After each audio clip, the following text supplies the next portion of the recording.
প্রেমিক প্রেমিকা মিলে একের পর এক চুরি আর শেষমেশ বারাসাতে বাইক চুরি করে পুলিশের জালে। তদন্তকারীদের দাবি যে দেখানদারি লাইফস্টাইল বজায় রাখতে নাকি দুজনে মিলে চুরি করত। আর এ যেন রিলের বান্টি আর বাবলি রিয়েলে।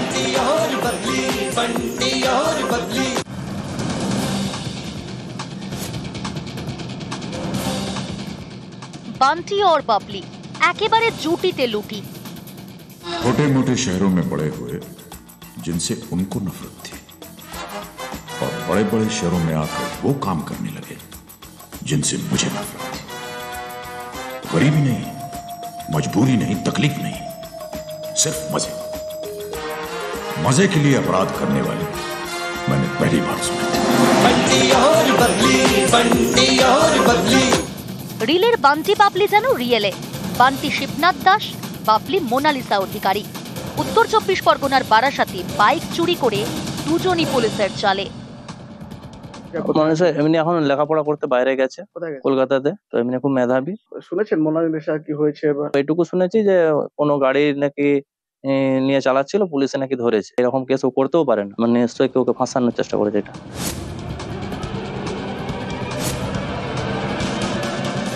একের পর এক চুরি, সহজে রোজগার, কিং সাইজ লাইফস্টাইল। বাঁকুড়ার কোতুলপুরের মেয়ে মোনালিসা অধিকারী বছর 5 আগে বাঁকুড়া থেকে কলকাতা আসে পড়াশোনার জন্য। চুরিতেও হাত পাকায়। সঙ্গী হিসেবে পেয়ে যায় MBA পাশ করা বয়ফ্রেন্ড নদিয়ার শিবনাথ দাসকে। বারাসাতের বারাকপুর রোডের এই আবাসনে গত বছর থেকে লিভ-ইনে থাকে। ল্যাব টেকনিশিয়ানে কোর্স করছে মোনালিসা। MBA পাশ করে বেঙ্গালুরুতে চাকরি করত শিবনাথ। সেই চাকরি ছেড়ে দুজন মিলে এই আবাসনে একটি কোম্পানি খোলে। বছরখানেক আগে সেটি বন্ধ হয়ে যায়, পকেটে টান পড়ে। কিন্তু লাইফস্টাইল তো ধরে রাখতে হবে, তাই মোনালিসা বের করে সহজে রোজগারের সহজ উপায়, অর্থাৎ চুরি। বছরখানেক ধরে দুজন মিলে একের পর এক চুরি করে। দুজন মিলে আমার সঙ্গে এগ্রিমেন্ট করেই কিন্তু ওরা রেন্টটা নিয়েছিল এবং লাস্ট মান্থের আগেও কিন্তু ওরা রেন্ট দিয়েছে। ও সম্ভবত ল্যাব টেকনিশিয়ান বা এই ধরনের কিছু একটা পড়াশোনা করছিল। আমার এইটুকু ধারণা ছিল যে তারা বিলং ফ্রম নিডি ফ্যামিলি। আমি এই ঘটনাটা শোনার পরে সত্যিই শক। 12ই সেপ্টেম্বর বারাসাতের যে আবাসনে থাকতো সেই আবাসনের নিচ থেকে একটি বাইক চুরি করে মোনালিসা এবং শিবনাথ। বাইকের লক ভাঙার জন্য একজন মেকানিককে ডেকে আনে। মেকানিককে বলে চাবি হারিয়ে গিয়েছে বলে লক খোলা যাচ্ছে না। মেকানিক লক খুলে দেন। এরপরেই শিবনাথ মোনালিসা বাইক নিয়ে চম্পট দেয়। প্রেমিক প্রেমিকা দুজনেরই মুখে কাপড় বাঁধা ছিল। 4 লাখি এই বাইক বিক্রির ছক ছিল দুজনের, কিন্তু তার হয়নি। বাইক চুরির অভিযোগ দায়ের হয় বারাসাত থানায়। আবাসনের সিসি ক্যামেরা খতিয়ে দেখে দুজনকে চিনে ফেলে নিরাপত্তারক্ষী। শনিবার বারাসাতের নবপল্লী এলাকার আরেকটি আবাসন থেকে দুজনকে গ্রেফতার করে পুলিশ। নিউজ 18 বাংলা।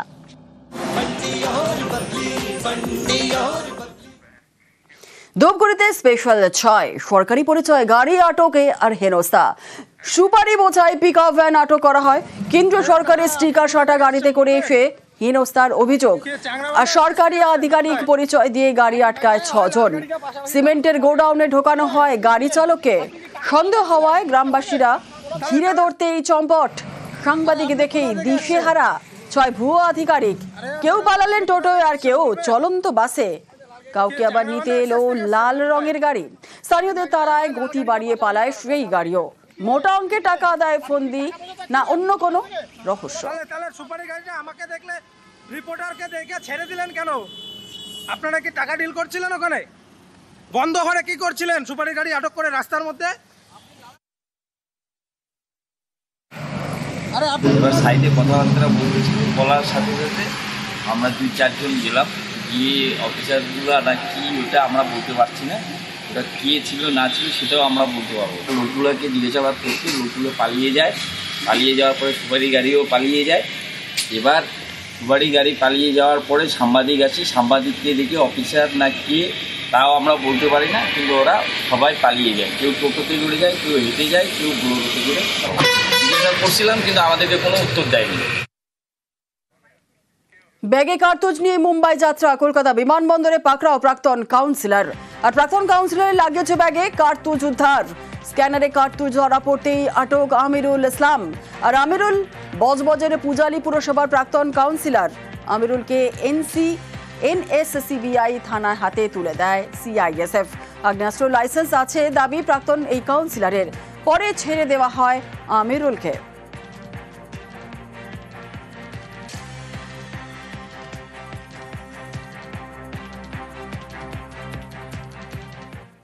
আসি পরবর্তী খবরে। ফাঁসি দেওয়ায় আক্রান্ত পুলিশ পাকড়াও 4।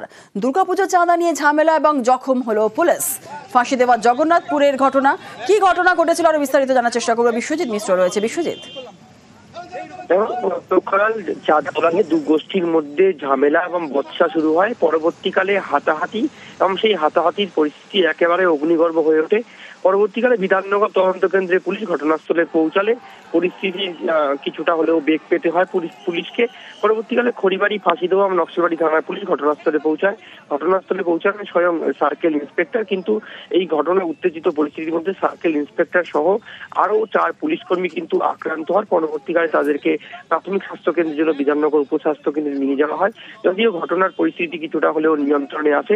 পরবর্তীকালে ঘটনায় র্যাব এবং লাঠিচার্জের মাধ্যমে ছত্রভঙ্গ করা হয় এবং মাইকিং এর মাধ্যমে সমস্ত জনতাকে কিন্তু বাড়িতে ফেরানোর নির্দেশ দেওয়া হয়। এবং ঘটনার পর পুলিশের ওপর আঘাতের ঘটনায় ইতিমধ্যে 4 জনকে গ্রেপ্তার করা হয়েছে।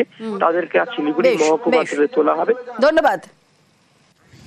টেনশন তৈরি হয়েছিল জগন্নাথপুরে, ওখানে বিধাননগরের আন্ডারে। সেখানে পাবলিককে ডিসপার্স করতে গিয়ে, মানে বোথ সাইডকে ডিসপার্স করতে গিয়ে আমার কিছু পুলিশ কর্মী তারা ইনজিওর্ড আছেন। আমার CI নকশালবাড়ি ইনজিওর্ড আছে, লেডি ফোর্সের 3 জনের ইনজুরি আছে, আর একজন মেল ফোর্সের ইনজুরি আছে, আর কিছু হেলমেট স্টোন পেল্টিং এর জন্য ভাঙা হয়েছে আর কি সেগুলো।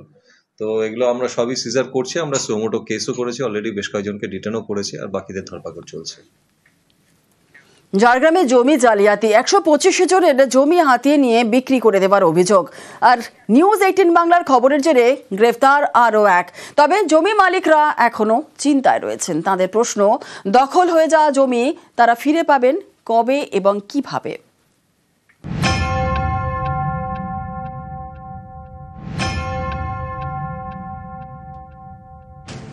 ঝাড়গ্রামের সাকরাইল, এখানকার বাঁকড়ায় বিঘার পর বিঘা জমি নিয়ে চাঞ্চল্যকর অভিযোগ।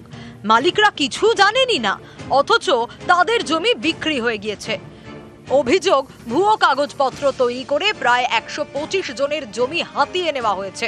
এরপর বিক্রি করে দেওয়া হয়েছে 3টি বেসরকারি কোম্পানিকে। সম্প্রতি এই খবর দেখায় নিউজ 18 বাংলা, তারপরেই পদক্ষেপ। গত বুধবার রাতে ঝাড়গ্রামের চিরাকুটি থেকে গ্রেপ্তার করা হয় সুকরঞ্জন মাহাতো নামে এক ব্যক্তিকে। তার বিরুদ্ধে অভিযোগ, ভুয়ো নথি তৈরি করে জমি বিক্রি করেছেন। শনিবার রাতে পুলিশের জালে আরও একজন, নাম দেবাংশু পাহাড়ি, বাড়ি ঝাড়গ্রাম শহরের বাছুরডোবায়। অভিযোগ, জমির জাল নথি তৈরি করেছিলেন এই দেবাংশু। দুজনকে পুলিশ গ্রেপ্তার করলেও জমির মালিকরা চিন্তায়। তাদের প্রশ্ন, দখল হয়ে যাওয়া জমি তারা ফিরে পাবেন কবে, কিভাবে? কে কি করছে আমরা জানি না, কিন্তু আমাদের জমি চাই। প্রশাসনকে জানিয়েছি, মাত্র 2 জন অ্যারেস্ট হয়েছে, আর এখনো অবধি কিছু হয়নি। আমরা বেলারকে জানিয়েছি, আমরা ঝাড়গ্রাম রেজিস্ট্রি অফিসে জানিয়েছি, আমরা থানাতে জানিয়েছি। আমাদের প্রাইমারি স্কুলটা শুদ্ধ চলে গেছে। আমাদের ছেলেমেয়েরা পড়বে কোথায়? এই যে পুজোর মৌসুম, এখানে আমরা না খাটতে যেতে পারছি কোথাও, না কিছু করতে পারছি। আমাদের পুজোর সময় এখন বাড়িতে বসে থাকতে হচ্ছে আমাদের। এখন শোনা খবর যে 2 জন এইমাত্র অ্যারেস্ট হয়েছে। আমাদের অ্যারেস্ট নিয়ে তো আমাদের নাই, আমাদের মূল হচ্ছে আমাদের জমিটা যাতে ফেরত আসে। দুশ্চিন্তা বলতে রাতের ঘুম উড়ে যাচ্ছে, খাওয়া দাওয়া বন্ধ হয়ে যাচ্ছে। মানে কেউ ভাবতেও পারেনি যে কাগজপত্র সব নিজের নামে থাকাকালীন অন্য কেউ জমি বিক্রি করে দিচ্ছে, অথচ কেউ বুঝতেও পারছে না। ঝাড়গ্রামের সাকরাইলের বাঁকড়ায় বিঘার পর বিঘা জমি হাতানোর অভিযোগ। এও অভিযোগ, শুধু ব্যক্তি মালিকানার জমি নয়। জমি ফেরতের দাবিতে গত সোমবার জেলা ভূমি দপ্তর এবং জেলা শাসকের অফিসে বিক্ষোভ দেখানো হয়। নিউজ 18 বাংলায় এই খবর দেখানোর পরেই পদক্ষেপ। জমি দখল করে বিক্রির অভিযোগে ধরপাকড় শুরু করে পুলিশ। খবরের জেরে ফের গ্রেপ্তার।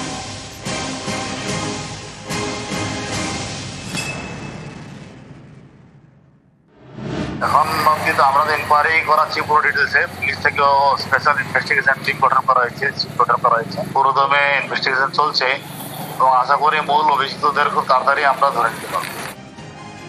ঝাড়গ্রাম থেকে রাজু সিং, নিউজ 18 বাংলা। আলিপুরদুয়ার জেলার একমাত্র ইলেকট্রিক চুল্লি 3 মাসেরও বেশি সময় ধরে বিকল হয়ে রয়েছে। এতে দাহ করতে ভোগান্তি চরমে, দ্রুত সমাধানের আশ্বাস দিয়েছে পুরসভা।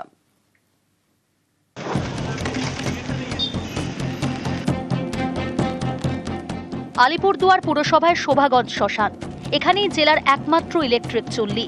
গত 14 জুন থেকে বিকল, এতে ভোগান্তি চরমে। শোভাগঞ্জের ইলেকট্রিক চুল্লিতে আলিপুরদুয়ার জেলা হাসপাতালের বেওয়ারিশ দেহ দাহ করা হয়।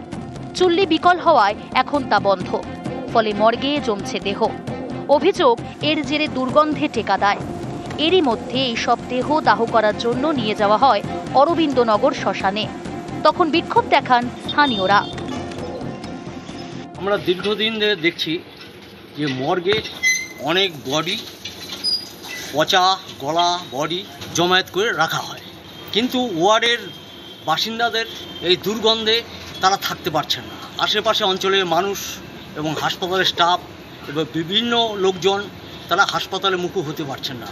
অবিলম্বে এই বডিকে এখান থেকে সরানোর ব্যবস্থা করে। একটা টেকনিক্যাল কারণে হোক বা আলিপুরদুয়ারের পুরসভার চিমনি খারাপ হয়ে যাক, শ্মশানের যে কোনো কারণেই হোক, আমার মনে হয় বিকল্প ব্যবস্থা যদি এখন না করা যায়, তাহলে হাসপাতালে মানুষ চিকিৎসা করতে এসে উল্টো অসুস্থ হয়ে পড়বে এবং এটা খুব দুর্ভাগ্যজনক ঘটনা ঘটবে। আমার মনে হয় কর্তৃপক্ষ, সে হাসপাতাল কর্তৃপক্ষ হোক বা এবং পুর কর্তৃপক্ষ এবং বা জেলা প্রশাসন, এখানে একটা উদ্যোগী ব্যবস্থা গ্রহণ করা। কারণ এইরকম ঘটনা একটা একদম মানে একটা অন্যরকম ঘটনা, যেই ঘটনাটাতে হাজার হাজার মানুষ এফেক্টেড হচ্ছেন এবং একটা অসুস্থ হয়ে যাওয়ার মতো পরিস্থিতি। আলিপুরদুয়ার জেলা হাসপাতালের মর্গে দিনে দিনে জমছে বেওয়ারিশ দেহ। এইসব দেহ কাঠের চুল্লিতে দাহ করতে গেলেই বাড়ছে বিপদ। স্থানীয়দের অভিযোগ, দুর্গন্ধে টেকা দায় হয়ে উঠেছে। তাই দ্রুত ইলেকট্রিক চুল্লি সরানোর দাবিতে সরব হয়েছেন তারা। এ নিয়ে পদক্ষেপের আশ্বাস দিয়েছে প্রশাসন। জেনারেল সাহেবের সঙ্গে কথা হয়েছে দুবার করে, তারপরে আমাদের সুপার সাহেব ডিএম ম্যাডামকে কমিউনিকেট করেছেন, আমাকে উনি বলেছেন। তো আমরা দেখছি ওরা সাবস্টিটিউট কোনো অপশন আছে কি না। তো আমরা সাবস্টিটিউট ব্যবস্থা করার জন্য মিউনিসিপ্যালিটিকে বলেছি তাড়াতাড়ি করে ইলেকট্রিসিটি ব্যাপারটা কীভাবে ওটাকে রিভাইভ করা যায়, আশা করছি সলভ হয়ে যাবে। আমরা খুব শীঘ্রই আমরা এটার ই টেন্ডার খুলে ওয়ার্ক অর্ডার দিব, আর পূজার পরে কাজ শুরু হয়ে যাবে। তো এটা নিয়ে আমরাও চিন্তিত, আমরাও মানুষ যাতে কোনো অসুবিধা না হয় তার জন্য আমরা নিয়ম মেনে এই কাজ করতে হচ্ছে, দেখে একটু দেরি হচ্ছে। আলিপুরদুয়ার থেকে রাজকুমার কর্মকার, নিউজ 18 বাংলা।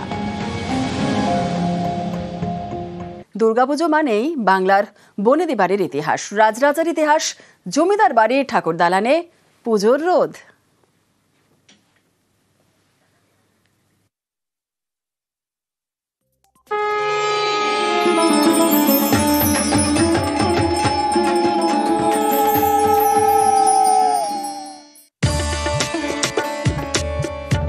মাথাভাঙার বর্মন পরিবার, এবাড়ির ঠাকুর দালানে চণ্ডী মনসার পুজো, দুর্গার সঙ্গেই দুই দেবীর পুজো, এলাকায় মারাই চণ্ডীর পুজো নামেই পরিচিত। ওই রামচন্দ্র অকাল বদনে যে পুজোটা করতো না, বাসন্তী পুজোটা, সেই পুজোর কিন্তু এটা, হ্যাঁ, এটা সেই সত্যযুগ থেকেই চলে আসে, রামচন্দ্র ইয়া থেকে। তা এটা বাবা করছে দুর্গা পুজোর সময় নিয়ে করছে, এই কারণে ফাল্গুন চৈত্র মাসে প্রাকৃতিক দুর্যোগ হয়, সেই কারণে আশ্বিন মাসেই এটা কিন্তু করতো। সেই অনুপাতে আমরা এখন সেটাই আমরা ওই পূর্বের প্রচলন অনুপাতে করি। বর্মন বাড়ির পুজোয় মনসা মঙ্গল কাব্য, ইতিহাসের গল্পগাথা।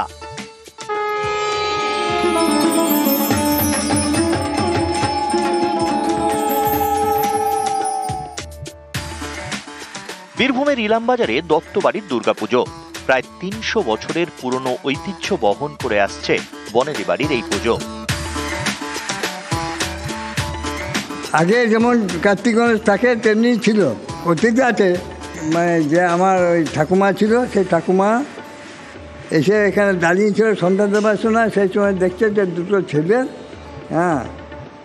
এখানে খেলা করছে। তখন বলছে, এই তোরা কাজের ছেলেরে, তোরা এখন এখানে সন্ধ্যেবেলা খেলা করছিস। তখন ছুটে দিয়ে ওরা বসে পড়ে।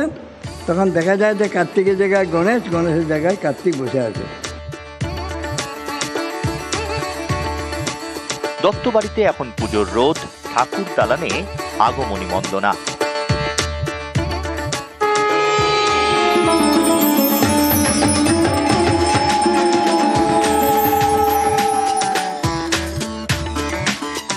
কেশপুরের দেব পরিবার 450 বছরের পুরনো পুজো।